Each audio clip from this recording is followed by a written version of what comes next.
Sea floor spreading, सागर नितल प्रसरण। देखिए ये क्या है, जो ये स्टेनोस्फीयर है, स्टेनोस्फीयर जो है, यहाँ से मैग्मा जब निकलता है, यहाँ से जब मैग्मा निकलता है तो ये अपना पाथ फॉलो करता है, इस तरह से अपना पाथ फॉलो करता है और फिर ये पाथ फॉलो करके फिर जो मैग्मा है इसी डायरेक्शन में जाने लगता है। तो ये जो सागर का प्लेट है, ये जो सागर का प्लेट है, ये प्लेट घिसकने लगता है। ये प्लेट जब घिसकने लगता है तो क्या होता है, यहाँ का जो स्पेस है, यहाँ जो स्पेस है वो पूरा खाली हो जाता है।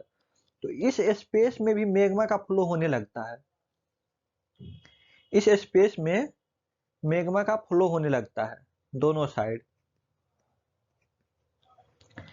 और ये धीरे धीरे आगे बढ़ते रहता है, धीरे धीरे आगे बढ़ते रहता है इस प्रकार।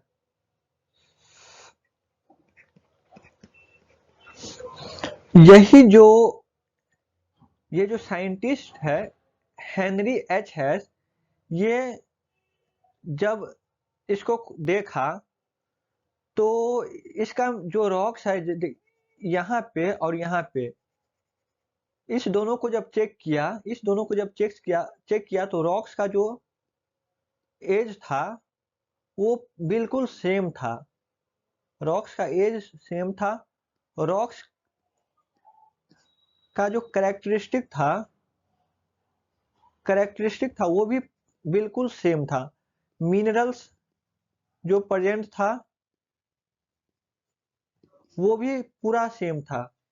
फिर क्या किया, यही साइंटिस्ट थोड़ा आगे बढ़ा, यहाँ गया और फिर इसी सेम डिस्टेंस पे इस साइड भी गया और फिर जब इसका भी चेक किया तो यही सेम कंडीशन आया, रॉक्स का जो एज था यहाँ पे और यहाँ पे ये दोनों मैच किया और मिनरल्स भी बहुत हद तक मैच किया, मतलब सेम ही पाया गया, सारा कैरेक्टरिस्टिक सेम पाया गया। इसका जो मैग्नेटिक इफेक्ट है, मैग्नेटिक कैरेक्टरिस्टिक्स है, ये भी यहाँ पे और यहाँ पे सेम पाया गया। फिर यहाँ पे चेक किया तो यहाँ पर और यहाँ पर सेम पाया गया। इसी तरह ये आगे गया, फिर यहाँ पे गया, मैच किया तो जहां तक जो मैग्मा का फ्लो था वहां तक दोनों का कैरेक्टरिस्टिक बिल्कुल सेम पाया गया, सेम प्रॉपर्टीज मिला। तभी से ये कंसेप्ट आया सी फ्लोर स्प्रेडिंग का।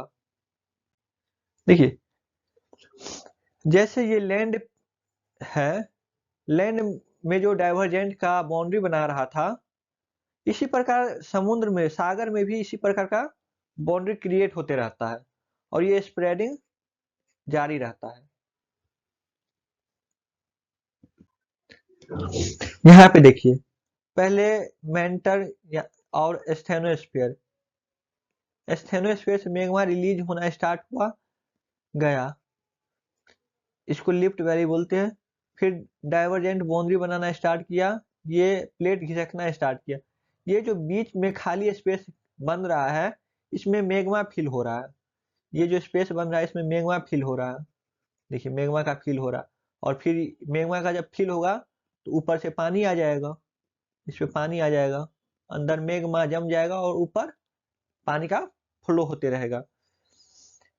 फिर जब मैग्मा ये जो प्लेट है और आगे घिसका तो और मैग्मा का फ्लो बढ़ गया, इसको स्पेस मिल गया और ये पूरा कवर करने लगा और फिर इस पे पानी आ गया, इस पे पानी आ गया।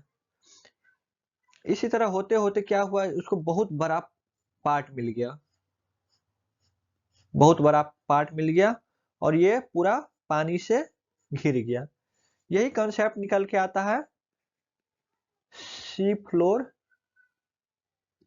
स्प्रेडिंग का। अब देखिए इसका जो कैरेक्टरिस्टिक एंड हैरी एच हेस है साइंटिस्ट, ये इसका एज मैच किया, पहले यहाँ पे गया, यहाँ पे गया, इसका रॉक्स, सी फ्लोर का जो रॉक्स है इसको मैच किया तो बिल्कुल सेम आया। फिर कुछ अलग जगह पे गया, फिर मैच किया तो सेम आया, फिर कुछ हाइट पे या यहाँ पे कुछ एलिवेशन आ रहा है तो इस पार्ट में भी कुछ हाइट आ रहा है, तो ये भी मैच किया। फिर मैग्नेटिक थ्योरी अप्लाई किया और उसमें जो मैग्नेटिक कैरेक्टरिस्टिक था वो बिल्कुल सेम आ रहा था दोनों साइड, इस साइड भी इस साइड भी। और बेसाल्ट का जो फॉर्मेशन है, मैग्मा जो कूल होता है उस टाइम पे जो बेसाल्ट का फॉर्मेशन होता है वो भी बिल्कुल सेम पाया गया।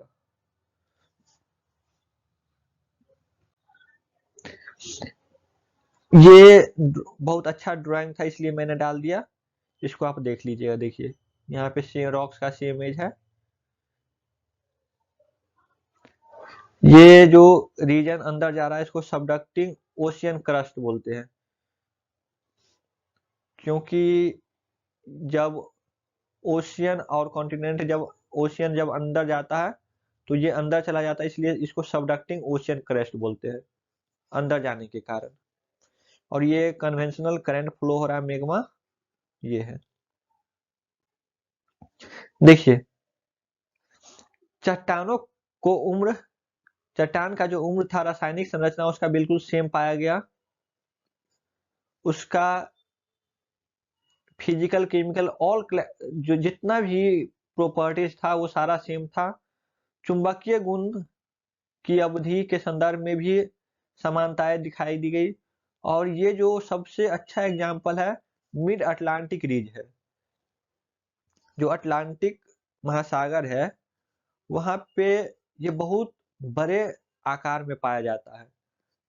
और ये डाइवर्जेंट डाइवर्जेंट है और कंस्ट्रक्टिव है, क्योंकि ये जो सी फ्लोर है ये कंस्ट्रक्शन हो रहा है, लैंड का निर्माण हो रहा है। Thank you.